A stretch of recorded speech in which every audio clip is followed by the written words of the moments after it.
dando continuidade ao primeiro simpósio do Direito Previdenciário, painel 4, com o tema Aposentadoria Especial, o que teríamos que reformar, certo, doutora? Expositora, doutora Adriane Bramante, advogada, mestre em Direito pela Pontifícia Universidade Católica de São Paulo,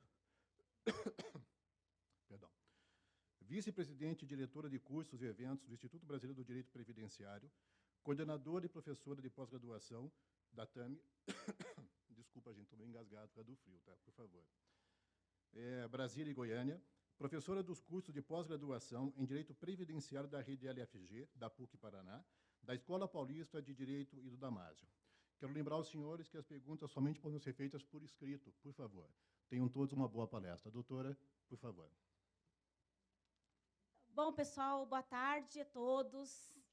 Um prazer estar aqui. Agradeço ao convite, agradeço a Brat, agradeço os organizadores, doutor Rodrigo Goulart, que me convidou para esse evento. A gente vai falar hoje sobre um tema um pouquinho diferente do que eu costumo falar, que é a aposentadoria especial.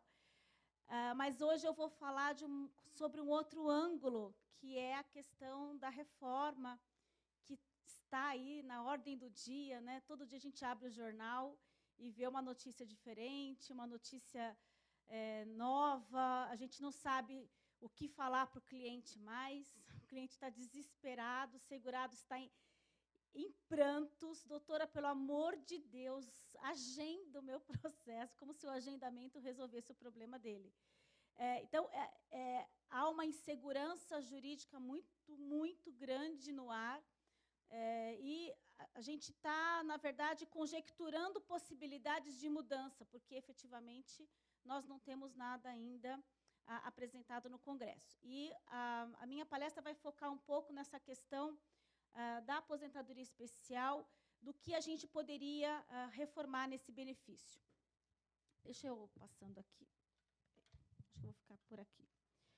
Bom, a aposentadoria especial, ela foi criada, primeira vez, foi instituída em 1960, pela Lei Orgânica da Previdência Social, e tinha, na verdade, esse desenho. Eram necessários 50 anos de idade. Já pensaram? Em 1960, uma aposentadoria, obrigada, com 60 anos de idade. Então, havia uma exigência dessa idade mínima, depois 15 anos de contribuição, e que tenha trabalhado 15, 20 ou 25 anos, pelo menos. Esse tempo não existe nenhum estudo técnico do porquê é 15, do porquê é 20, do porquê é 25. Na verdade, a aposentadoria com 15 anos ela é destinada ao mineiro, que trabalha permanentemente no subsolo. Aos 20 anos é a aposentadoria do mineiro também, mas nas rampas de superfície, e daquele que trabalha com extração de amianto, que é o asbestos. Vocês já viram aquelas telhas de Eternite, Brasilite? Então, esses trabalhadores que se expõem a esse amianto, que fazia essas matérias-primas e hoje ainda é utilizado no Brasil, apesar de proibido, apesar de ter uma série de exigências, de ser um agente cancerígeno, ele ainda é utilizado porque a matéria-prima é barata e muitas empresas acabam usando essa matéria-prima, apesar de extremamente prejudicial à saúde do trabalhador que manuseia esse produto químico. E 25 anos é a grande maioria das aposentadorias. Ruído, calor, radiação ionizante, umidade, agentes biológicos, uma série de agentes químicos se aposentam aos 25 anos. E, naquela época, nós tínhamos esse cenário de 15, 20, 25 anos, e isso até hoje não mudou. E havia o enquadramento pela atividade profissional, e em serviços que, para esse efeito, forem considerados penosos, insalubres ou perigosos, por decreto do Poder Executivo. Então, aqui eu tinha duas formas de enquadramento do tempo especial. Eu enquadrava por categoria profissional, que era aquilo que se chamava atividade profissional. Então, a Previdência, a partir daqui, criou uma lista de categorias profissionais, onde o enquadramento era feito por categoria. Então, eram os motoristas de ônibus, os ajudantes de caminhão, os soldadores, os esmerilhadores, os rebarbadores, os operadores de máquina, os vigilantes. Todos esses eram enquadrados pela categoria. Eu não precisava provar que o motorista de ônibus estava exposto a calor, a vibração, a ruído. Não, eu precisava provar que eu era motorista de ônibus, porque havia uma presunção absoluta de que havia agentes nocivos no exercício dessas atividades de categoria profissional. Já esses outros agentes, os penosos, insalubres ou perigosos, eu precisava, então, demonstrar quais eram esses agentes agressivos nos formulários. Isso foi criado pelo Poder Executivo, que trouxe listas de agentes agressivos e que a gente vem utilizando essas listas várias ao longo do tempo até hoje. Elas foram revogadas, mas nós ainda utilizamos as listas que estão em vigor hoje. Bom, aqui a gente tinha essa idade mínima de 50 anos, e essa idade mínima vigorou até essa Lei 5.440-A, de 68. E aí eu fui pesquisar essa lei. O que dizia essa lei? Essa lei deixa de exigir a idade mínima, que lá atrás, olha, tinha idade mínima na aposentadoria, certo? Logo depois, em 68, essa lei tira a exigência de idade mínima. E eu fui procurar a exposição de motivos. Por que foi tirada a idade mínima aqui na aposentadoria especial? E aí eu encontrei as justificativas. Nossa, é muito legal quando você vai estudar isso, né? Nossa, é muito legal. E aí eu fui estudar e achei que, na época, nós tivemos um deputado, que é o Floriciano Paixão, que eu estudei com os livros dele.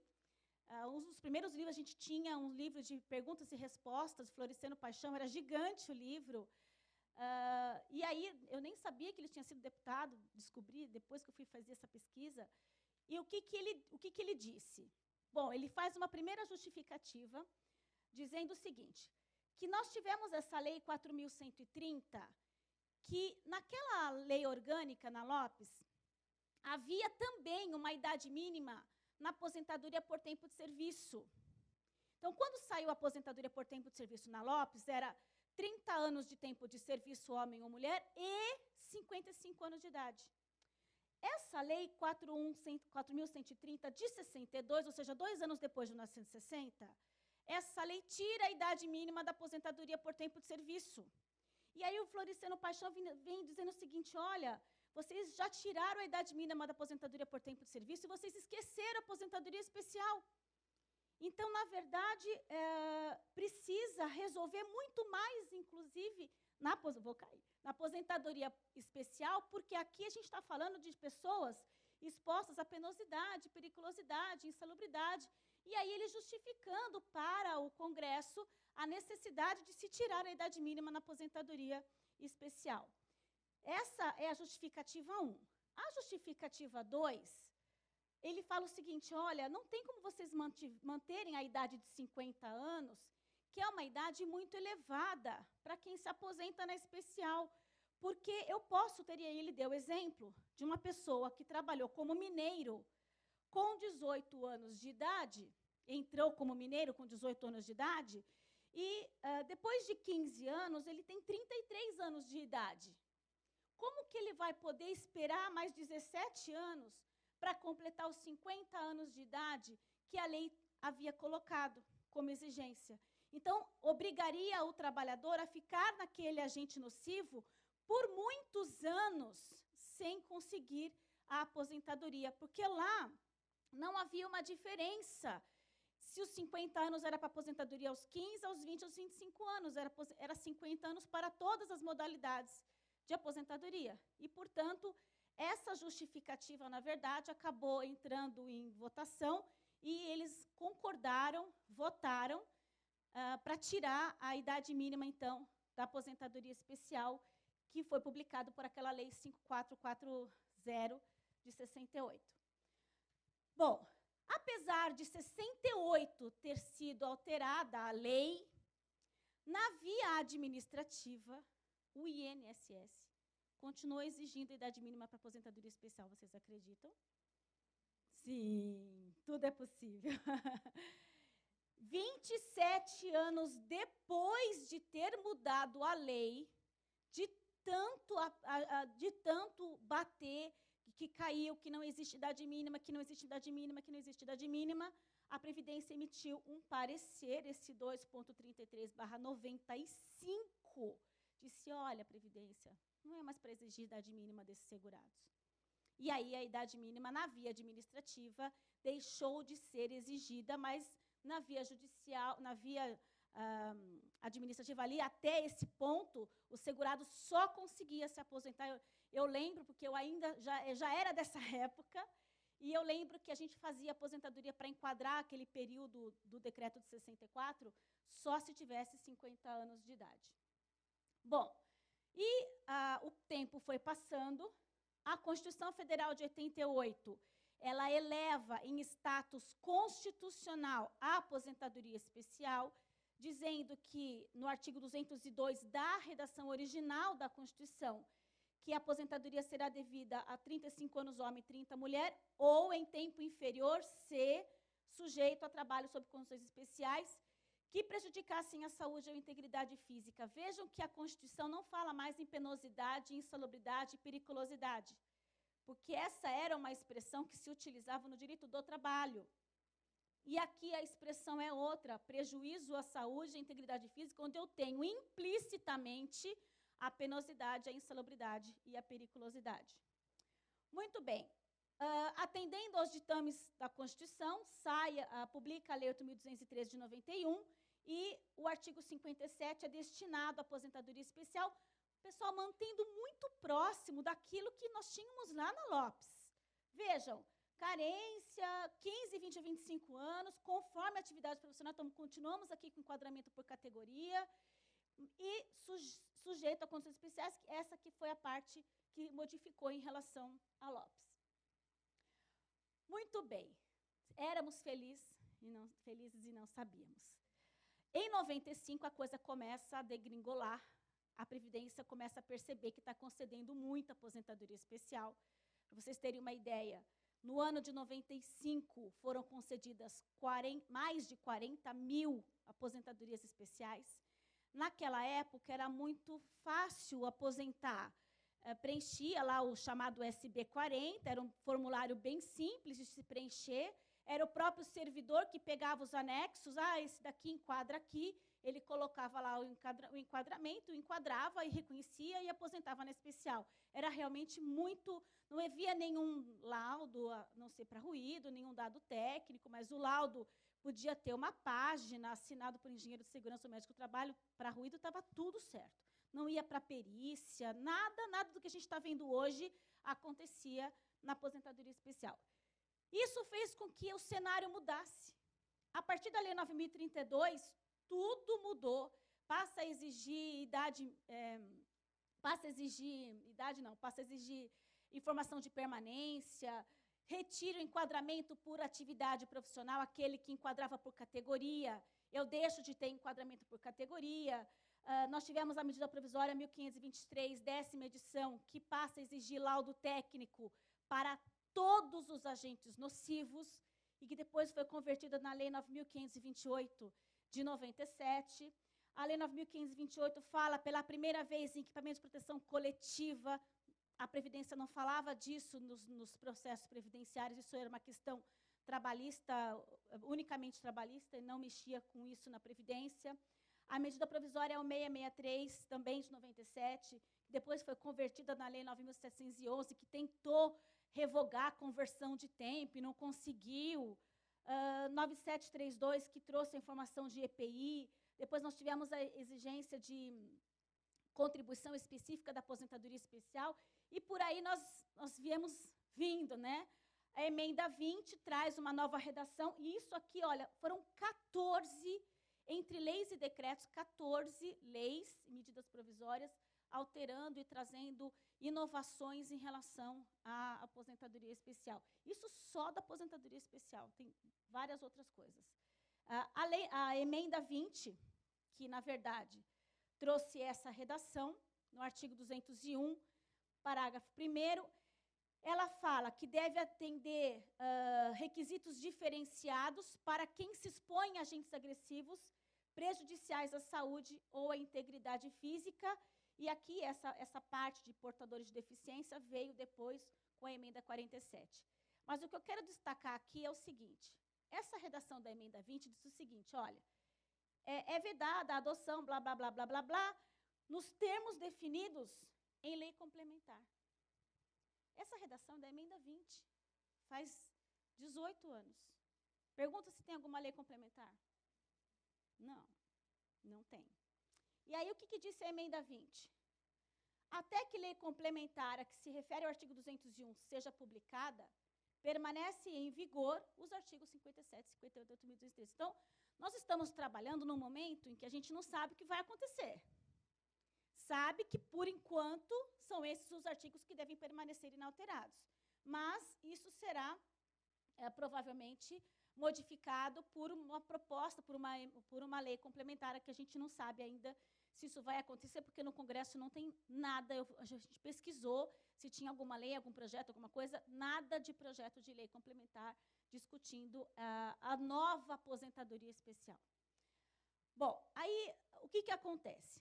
Eu fiz uma pesquisa, porque a gente precisava apresentar alguma coisa para o Congresso, porque o IBDP foi chamado lá para discutir com o governo sobre reforma. E não dá para dizer que não vai ter idade mínima na aposentadoria.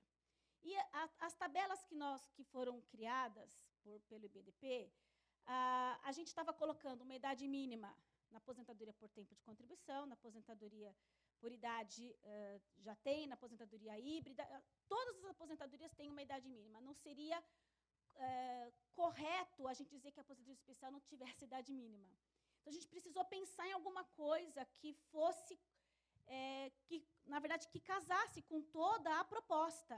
Ah, porque eu faço aposentadoria especial, então eu não quero idade mínima para os meus clientes. Não posso, né, de forma alguma, fazer esse tipo de análise. A gente tem que ser eminentemente doutrinário, e pensar o direito previdenciário num todo. E aí eu fui pesquisar a aposentadoria especial com os dados estatísticos da Previdência. O que eu encontrei? O que nós encontramos? Que a maioria das aposentadorias especiais concedidas são aposentadoria aos 25 anos. A aposentadoria com 15 ou com 20 é uma aposentadoria com exceção. Ela é a exceção. A maioria dos benefícios concedidos. Por quê? Porque a maioria dos agentes agressivos que nós mais visualizamos na prática é a aposentadoria aos 25 anos. O ruído, o calor, os produtos químicos mais comuns são aos 25 anos. Então, a gente chegou aqui ao número de que no ano de 2014 foram concedidas, em média, 7.000 aposentadorias especiais, enquanto que no mesmo ano foram concedidas 200 e poucas aposentadorias com 15 e 900 e poucas aposentadorias com 20 anos. Então, um número bem reduzido em relação ao número de aposentadorias aos 25 anos. Tem uma outra pesquisa também que concluiu que a idade média dos segurados que se aposentam com 25 anos é de 48,63 anos. Então, eles fizeram, a Previdência tem isso aqui nesse dado, nesse boletim estatístico da Previdência Social de 2014, dizendo que a idade média das aposentadorias especiais é aos 48 anos de idade. Eu não achei com 15 e nem com 20 anos, tá? Só com 25, porque é a maioria. Também, numa outra pesquisa, a gente verificou que a maioria dos vínculos declarados em GFIP, que pagam aquelas contribuições adicional do SAT, que hoje a aposentadoria especial tem uma contribuição específica, que é a contribuição do adicional do SAT. Então, a empresa paga 6% para a aposentadoria aos 25 anos, 9% quando é para 20 anos e 12% quando é para o mineiro com 15 anos. E aí a gente concluiu também que a maioria das empresas pagam aqui para a aposentadoria aos 25 anos, sendo bem poucas as contribuições de 15 e de 20 anos. Claro que aqui não estão as empresas que não pagam, ou as empresas que dizem que não expõem o trabalhador agente agressivo, expõem sim e não paga. Essa conta não está entrando, não está levando em consideração essas subnotificações, essas inadimplências das empresas que não efetivam essa contribuição na prática. Bom, e aí a gente pode concluir o quê? Que a aposentadoria aos 25 anos é a maioria, 94% dos benefícios são aposentadoria aos 25 anos, que a idade média é 48 anos, e que eu tenho uma aposentadoria com uma contribuição que nenhuma outra aposentadoria tem, uma contribuição específica para custear a aposentadoria especial. Esse benefício é o único benefício das aposentadorias que tem uma contribuição destinada a essa concessão de aposentadoria especial. E aí a gente começa a pensar, bom, o que a gente pode fazer, então, para apresentar de proposta? E aí a gente pensou no seguinte: ou você exige uma idade mínima de 50 anos apenas para quem tem direito aos 25. Porque trabalhando o 15 e o 20 anos como exceção mesmo, e considerando que eles estão expostos a agentes agressivos, extremamente agressivos, né, muito agressivos, por isso que eles têm um direito diferenciado, uma ideia seria nós dizermos que a aposentadoria seria com 50 anos somente para aqueles que se aposentassem aos 25, que representa 94% do universo de segurados que se aposentam aos 25 anos. Uma outra ideia, colocar uma idade mínima para cada modalidade de aposentadoria.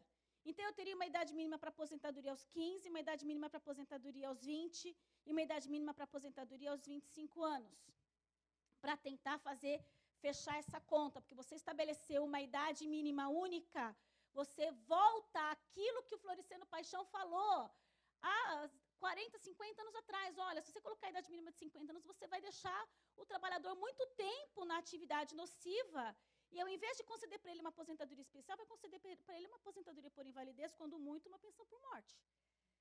Né? Não vai sobrar segurado vivo para receber o benefício.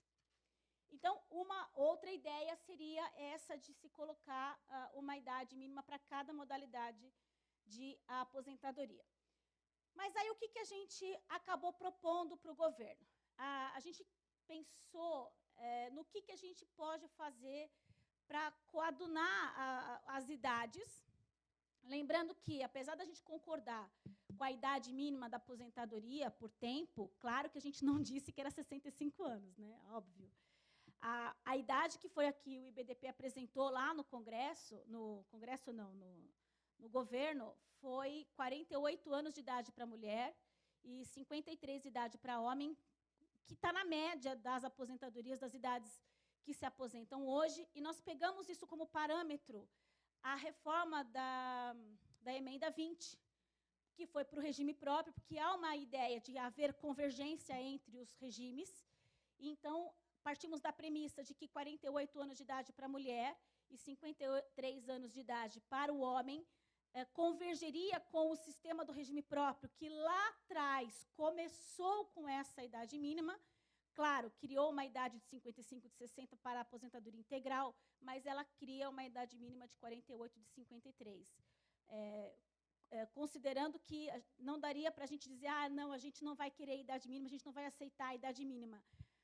Infelizmente ou felizmente, não tem como a gente mudar a questão demográfica, isso eu nem vou entrar na palestra da Melissa, que depois ela vai falar especificamente da reforma, porque existe a pirâmide demográfica em mutação, a gente não tem como apagar isso. Nós estamos vivendo mais, graças a Deus, mas estamos nascendo menos. E isso impacta na conta da Previdência. A gente não tem déficit hoje, mas amanhã a gente pode ter. Então, a gente não tem que pensar no hoje, a gente tem que pensar no amanhã.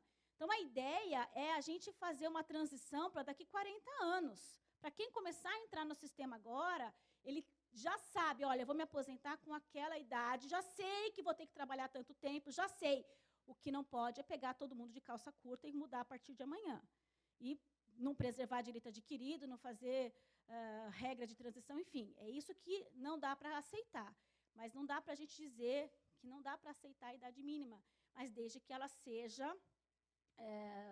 que ela seja uma idade coerente com a nossa realidade.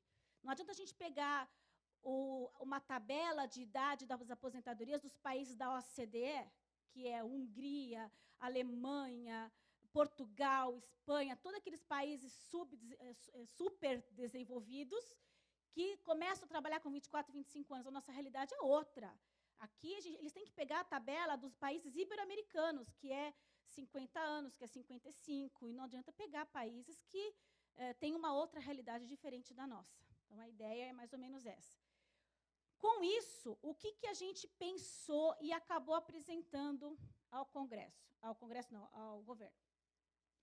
50 anos, a gente pensou em fazer pontos. Porque como nós temos hoje a fórmula híbrida da aposentadoria por tempo de contribuição, em que eu posso hoje aposentar ou pelo fator previdenciário, ou com a fórmula 85-95, nós criamos a possibilidade de uma fórmula também na aposentadoria especial, porque eu respeito a idade que a pessoa entrou no sistema.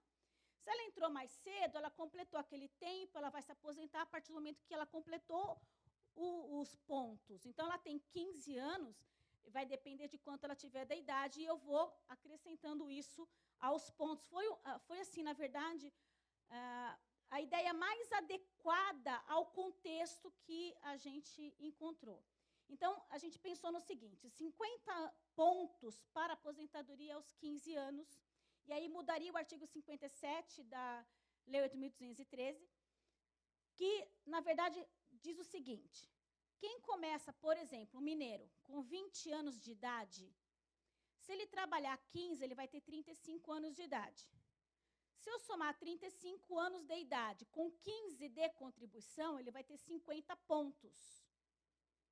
A mesma coisa, 60 pontos, ele começou com 20 anos, depois com 20 anos, com 40, ele vai ter o tempo, ele acaba tendo 60 pontos, somando a idade de 40 anos com 20 anos de tempo, então 20 pontos, ele teria 60 pontos. E a aposentadoria aos 25 anos, nesse mesmo raciocínio, 20 anos mais 25, ele teria 45 anos com mais 15, 70 pontos. Mais ou menos essa a ideia. Tá?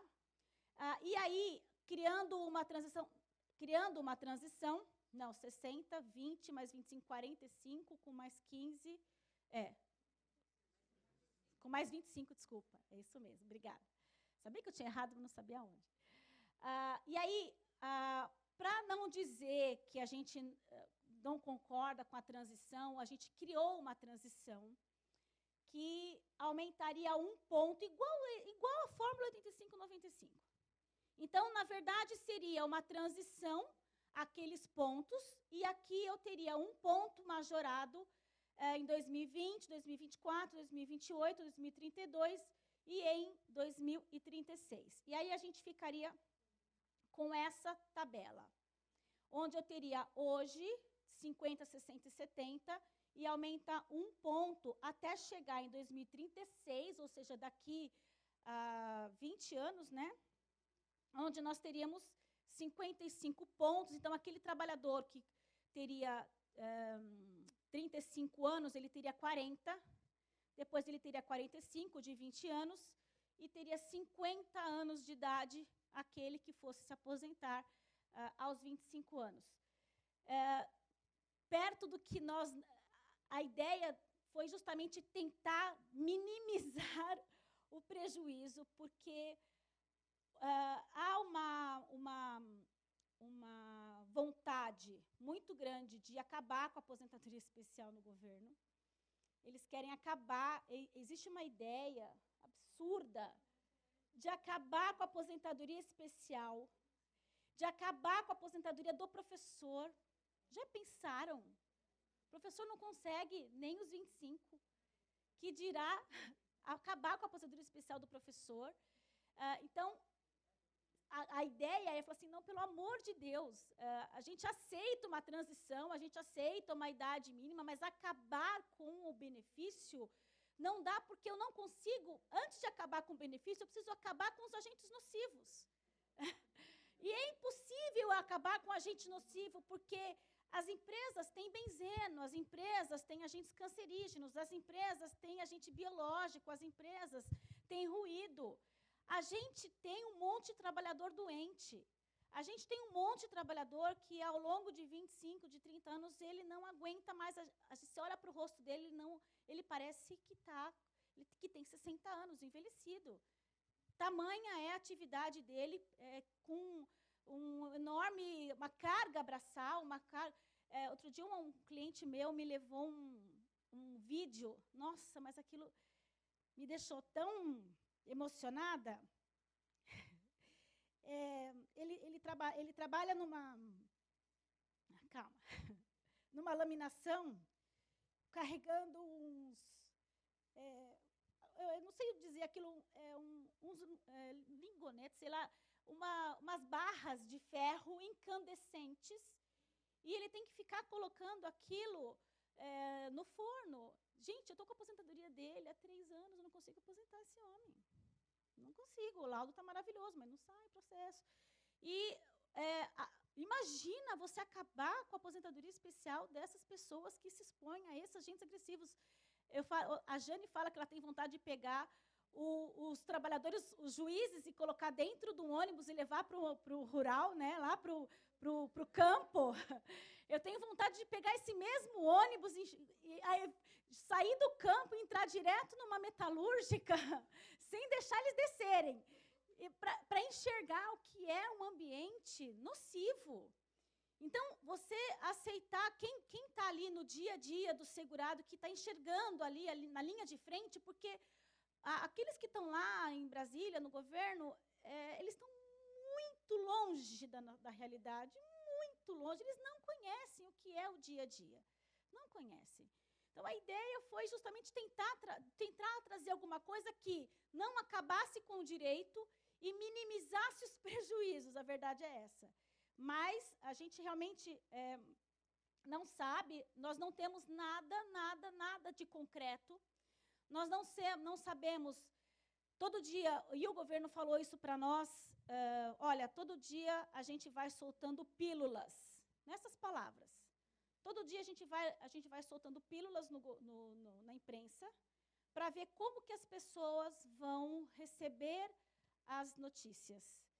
Para que eles tenham uma ideia da aceitação ou não daquele tema, e para que o Congresso também se manifeste, eles tenham uma noção do que eles podem fazer em relação a essa alteração, e se aquilo está sendo bem aceito. E nada daquilo que foi dito é verdade, mas eles disseram, olha, quando a gente joga, é porque tem alguma coisa que está sendo pensada com que tem um sentido aquilo que a gente está falando. Então, nós não há ainda nenhuma proposta fechada, nada. Nós não sabemos se vai manter a Fórmula 85-95, nós não sabemos qual vai ser a idade a ser colocada, nós não sabemos qual é a proposta, nós não sabemos se vai criar transição, como vai criar. Uma hora falam em 40% do tempo faltante, outra hora falam em 50%.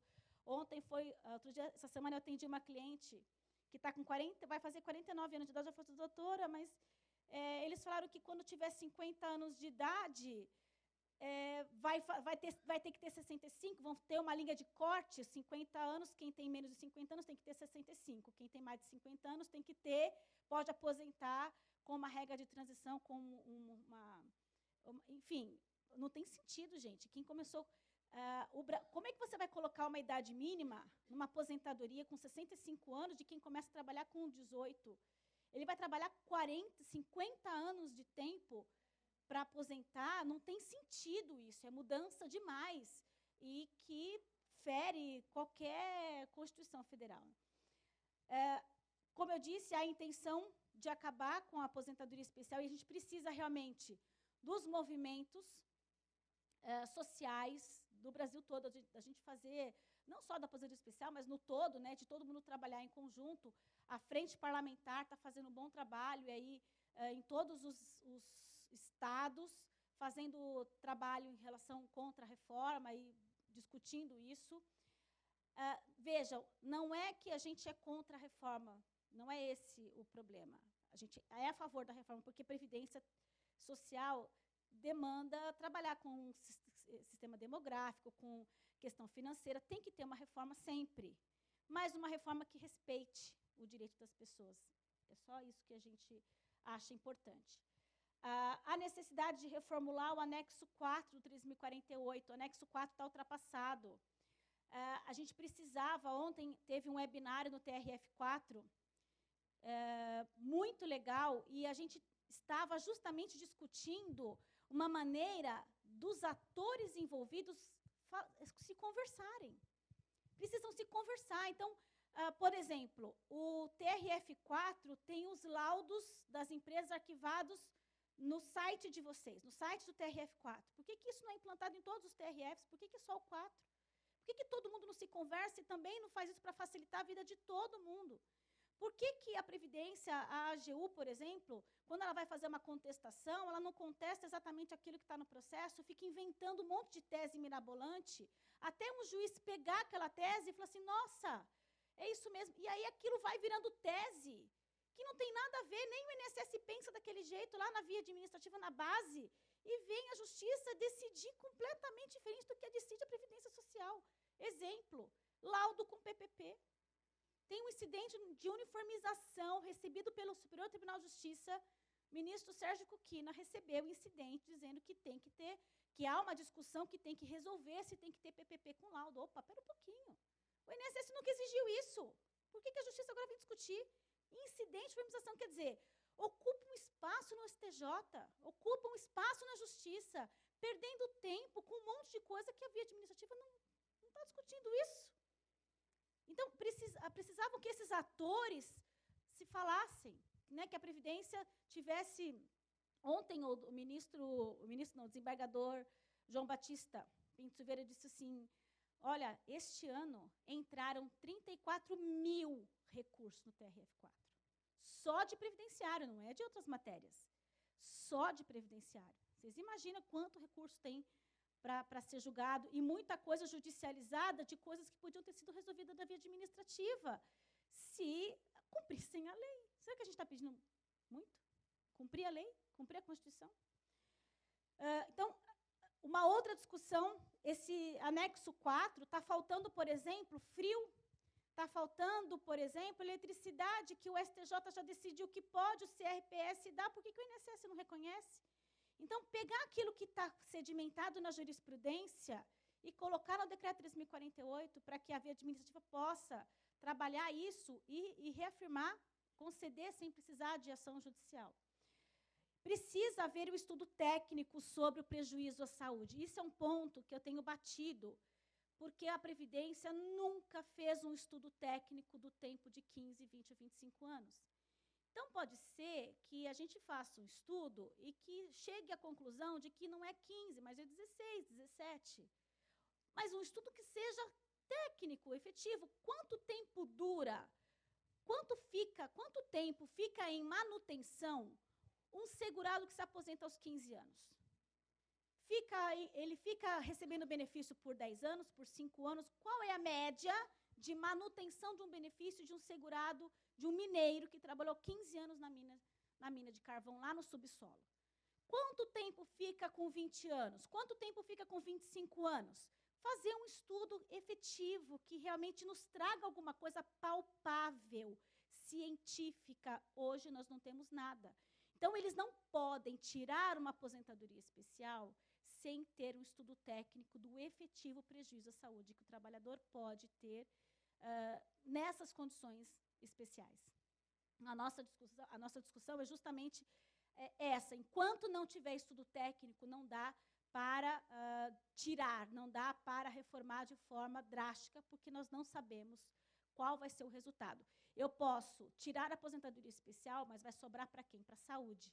Porque vai ter um monte de trabalhador doente, aposentado por invalidez, e vai sobrar para invalidez, e vai sobrar depois pensão por morte. Quer dizer, não vai adiantar nada, ele vai tirar de um lado e ele vai ter que pagar de outro. Então, até que ponto a gente precisa discutir isso? Uma outra questão que foi apresentado é mudar o EPI em relação à contribuição. Se a empresa coloca, isso está na Instrução Normativa da Receita, se tem lá um artigo, se a empresa fornece EPI, ela deixa de pagar adicional do SAT. Só que só o fornecimento não é suficiente. Então, nenhuma empresa paga, porque todas elas acham que fornecendo o EPIzinho bonitinho, direitinho no PPP, está tudo lindo, maravilhoso, e não vai pagar o adicional do SAT. Conclusão, nós não temos a contribuição, tem um monte de gente inadimplente, e a gente acaba tendo uma concessão de um benefício na via judicial sem ter a efetiva contribuição e a contrapartida. Doutora, Né? precisamos abrir as perguntas. Sim, já terminei. Vou fechar. Tá bom, por favor. Eu trouxe uma frase do Charlie Chaplin que eu gosto muito, que ele fala: lutemos por um mundo novo, um mundo bom que a todos assegure o ensejo do trabalho, que dê futuro à juventude e segurança à velhice. Obrigada, pessoal.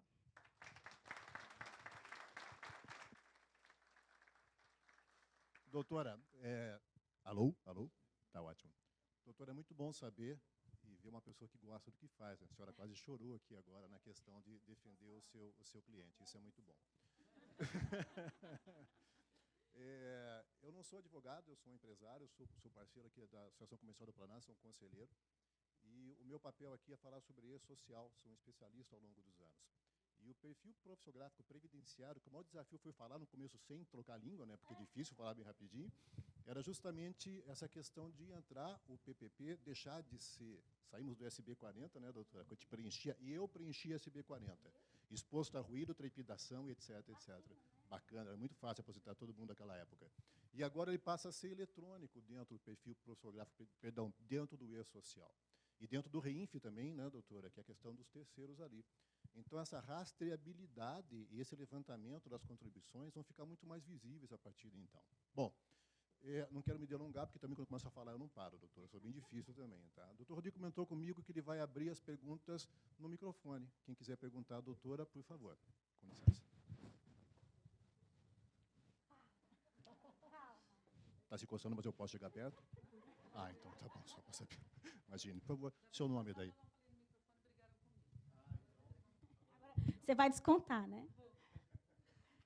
Adriane, querida, diga. Primeiramente eu quero deixar aqui que eu sou fã sua de carteirinha, Obrigada. Principalmente pela paixão. Obrigada. Né? Eu acho que é o que motiva a todos nós, é justamente Sim. a paixão por aquilo que fazemos. Uhum. E é com isso que nos tornamos melhores. É verdade. Eu queria só colocar para você o seguinte, eu não sou favorável à regra do 85-95.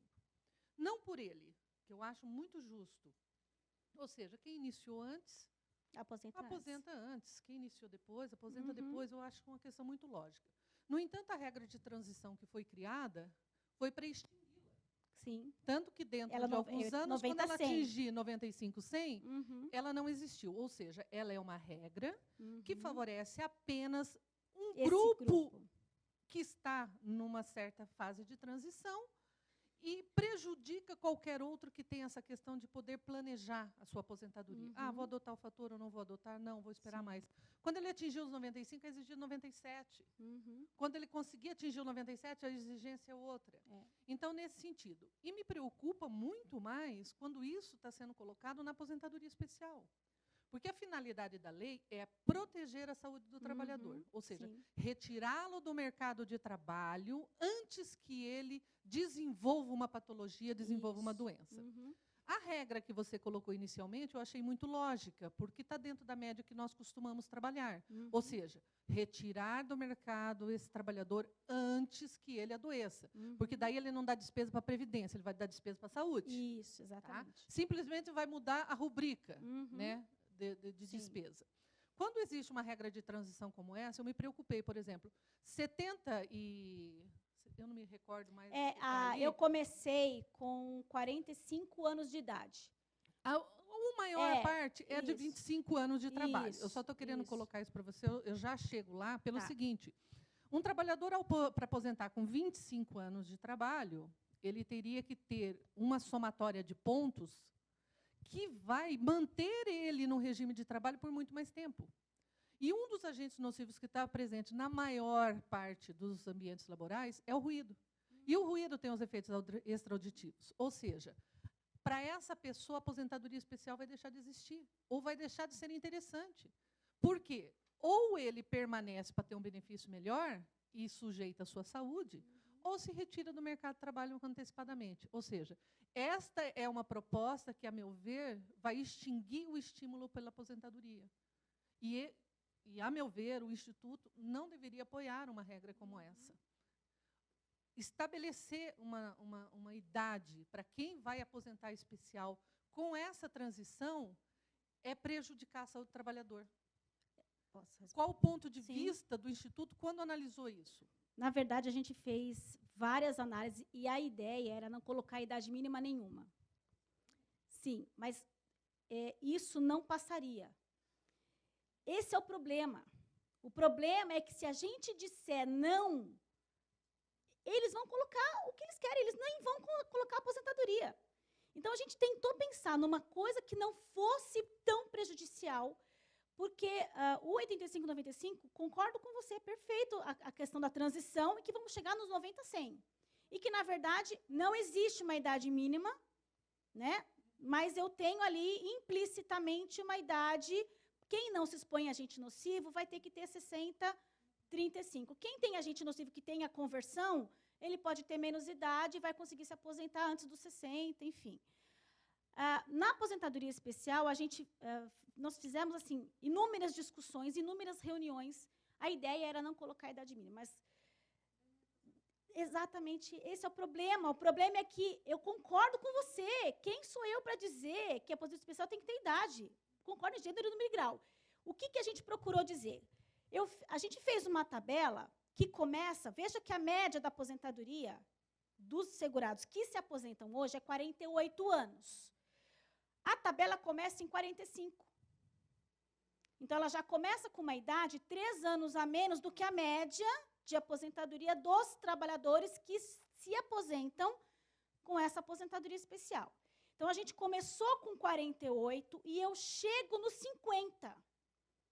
Você entendeu? Então, se a gente for pensar que eu começo nos 45 e vou até os 50 anos, eu tenho uma transição. E esses 50 anos é daqui a 20 anos. Então, eu tenho aí uma transição para chegar nesses 20 anos. Justamente para que o trabalhador se adapte a isso, né, que ele se adapte a essa situação nova, porque como nós tínhamos, veja só, como nós tínhamos os 50 anos lá atrás, durante 27 anos a Previdência concedeu aposentadoria exigindo 50 anos. Percebe? Na via administrativa só se concedia com 50 anos. Isso foi há 20 anos atrás. Então, hoje, se a gente considerar 20 anos para frente, ter 50 anos não é muito. Só que nós acabamos batendo de frente com a fórmula. Porque a fórmula 85-95, por exemplo, eu tenho feito hoje 3 cálculos. Eu faço uma aposentadoria por tempo, com o fator, uma aposentadoria pela fórmula e uma aposentadoria especial. Qual das 3 ele pode optar que será mais vantajosa? Tem algumas que a especial é mais vantajosa, que chega antes, e tem algumas que a fórmula também chega ali 2, 3 anos depois. O que o trabalhador quer é justamente não ter o fator previdenciário. O objetivo dele é esse. Exatamente. Ele até fica um tempo a mais para poder receber um benefício mais vantajoso. E eu sempre prezo pelo valor da renda. Então, a ideia era não apresentar idade mínima nenhuma, mas isso não coadunava com o restante da ideia. Por exemplo, caso do rural. A Jane falou assim, meu Deus, 55 para 60, como é que eu vou mudar a idade dos meus trabalhadores rurais, de 55 para 56, e 56 para 57, dói no coração. Mas se ela não fizesse isso, não vai conseguir uma reforma que seja coerente com aquilo que a gente pensa, do que aquilo que o governo pensa, porque aquilo que ele pensa é muito maléfico. E você apresentar alguma coisa no meio do caminho, você fala assim, olha, por exemplo, a gente vai dizer, olha, a idade mínima, a gente não está dizendo que não, mas a gente está tentando chegar naquilo que seja menos prejudicial, porque a ideia é ser muito prejudicial. Nenhuma. Não, nenhuma, entendeu? Então, a ideia deles é mudar drasticamente. E o que a gente procurou fazer é ponderar. Por isso que a ideia de começar aos 45 anos, e eu vou chegar nos 48, que é a média, daqui a 15.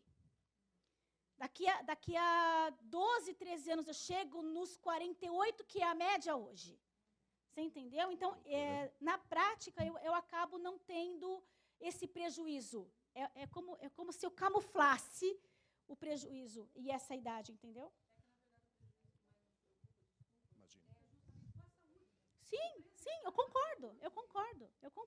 Em gênero, número e grau. Doutora, não tenho a menor dúvida que o tema é apaixonante, até para sua brilhante exposição, e ficaríamos aqui até as 10 da noite. Né? E eu também ficaria, porque eu adoro esse tema, é apaixonante. Não é só o dinheiro, como você bem colocou agora, é a saúde do trabalhador. Sim, principalmente a saúde dele. Porém, eu preciso dar a palavra para a doutora Melissa, senão ela vai brigar comigo. A doutora Melissa fica brava comigo.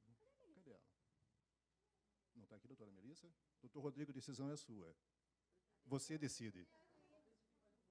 Ah, então tá bom, pessoal. Vamos lá. Alguém tem mais alguma pergunta para a doutora? Por favor. Você alcança ali para ela, por gentileza?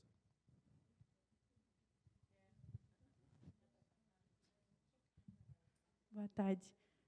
Professora, não encare como uma pergunta, tá? Não é? Mas para nós que somos acadêmicos, é muito novo essa questão de previdenciário. Especial ainda a judiação. A gente estava até discutindo aqui, mas, meu Deus, o que é 75, 95? A gente pesquisando aqui, o que estão falando?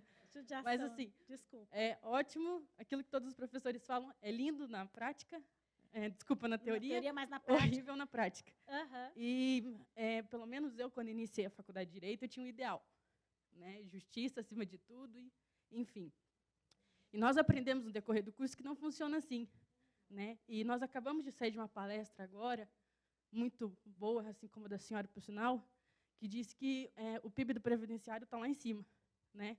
E a senhora está me dizendo que a situação hoje do previdenciário é degradante em virtude de tudo isso que você me disse lá em cima, né? De questões governamentais, enfim, quem querem manipular, que a gente sabe que tudo isso é uma manipulação, né?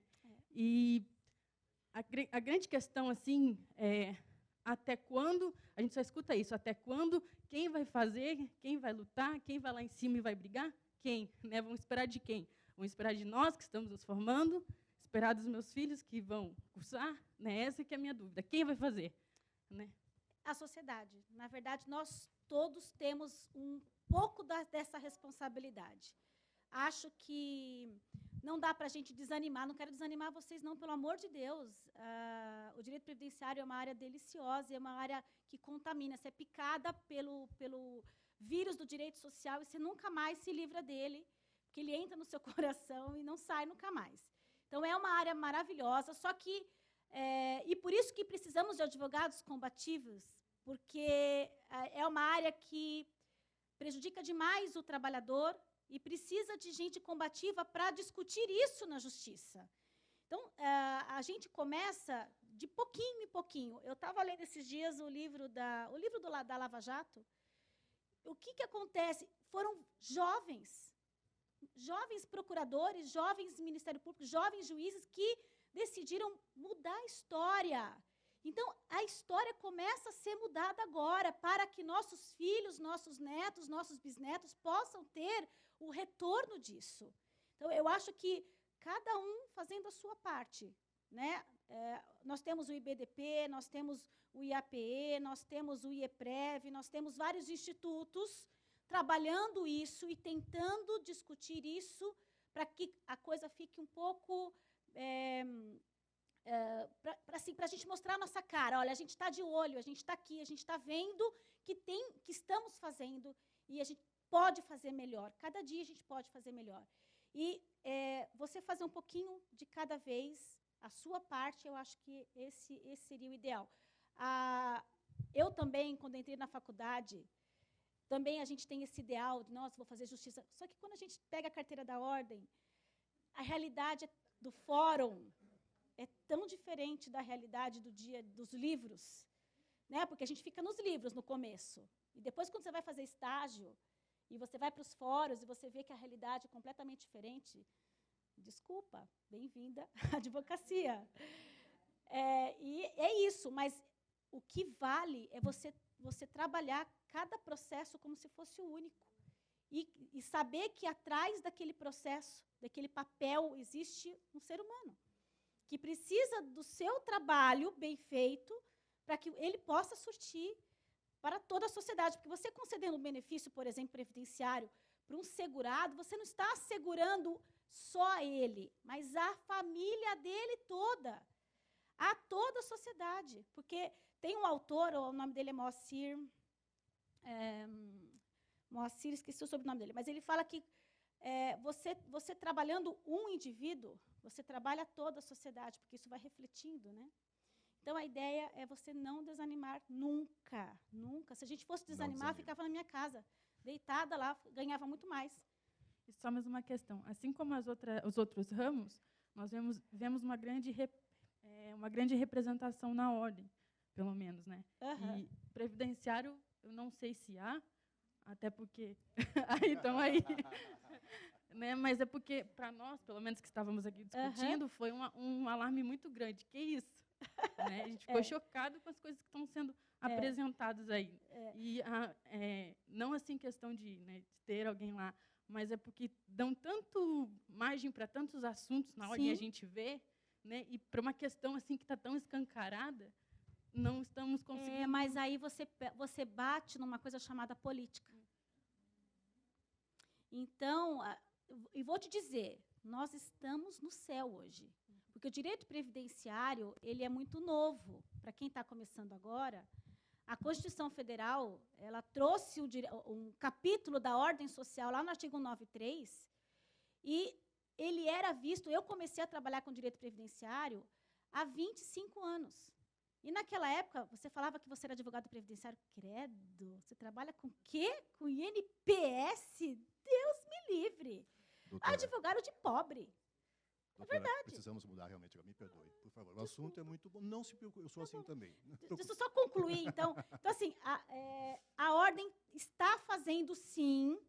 Aqui é bem atuante. E acho, até sugiro que você participe realmente da ordem, porque a ordem aqui no Sul, em geral, é bem atuante. E acho que você vai ganhar muitas coisas com relação a isso. Tá bom? Chegou a nossa palestrante. Eu estava aqui enganando o povo, falando até você chegar. Mentira, mentira. Senhores advogados, eu vou dar deixa você falando ali na questão dos ideais, quando você está fazendo direito, quer mudar o mundo. Eu digo como cliente de advogado, né? Como eu falei, eu sou empresário. O nosso mundo hoje é muito melhor por causa dos advogados. Isso é uma grande verdade. Então, não desista, por favor. Se mantenha. Falei bonito agora. Fala a verdade. Vocês ficaram emocionados, não ficaram? Ah. Obrigado, gente. Quero passar, então, ao próximo painel. O painel número 5, o doutor Rodrigo, que vai apresentar para vocês. Um abraço. Gostaria de uma salva de palmas à professora Adriane, né, pela brilhante palestra, um agradecimento nosso aqui do Paraná, né, ter cedido espaço na sua apertadíssima agenda para estar aqui em Curitiba hoje. Muito obrigado.